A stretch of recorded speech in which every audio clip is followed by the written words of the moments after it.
12 മണി വരെ ഉറങ്ങോ? ഒരു ജോലിയില്ല, പണിയില്ല, ഒരു കൂലിയില്ല. അയാൾക്ക് ആ വീട്ടിൽ ഒന്നും ഉണ്ടാവില്ല. എന്താ എടുത്ത് കഴിക്കാൻ നോക്കണേ.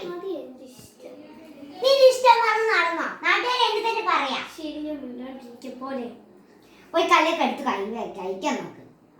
അതെനിക്കറിയാം, എന്റെ ഇഷ്ടം ഞാൻ ചെയ്യും. ശരി. ഫുഡ് കഴിച്ചു കഴിഞ്ഞാ പാത്രം കഴിഞ്ഞാൽ നിന്റെ തന്ത ഒന്ന് കഴിക്കുവോ? ഇല്ല, നിങ്ങളുടെ തന്ത വന്ന് കഴിക്കും. എന്റെ തന്തക്ക് അവിടെ സുഖമില്ലാണ്ടിരിക്കണേ. മര്യാദക്ക് പോയി കഴിക്കും.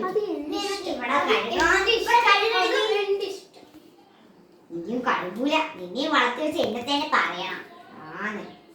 പോയി കുളിക്കാൻ നോക്ക്. കുളിക്കാൻ പോകണം, അതെന്റെ ഇഷ്ടം.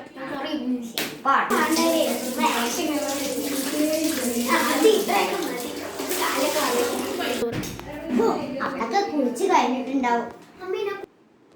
അമ്മേ, ഞാൻ കുളിച്ചു കഴിഞ്ഞു. അമ്മേ, എന്താ മോളെ ഈ ഡ്രസ് തന്നെ ഇട്ടിരിക്കണേ? അത് അമ്മേ, അത് അത് അത് അത് അത് അത് അതൊന്നുമില്ല അമ്മേ.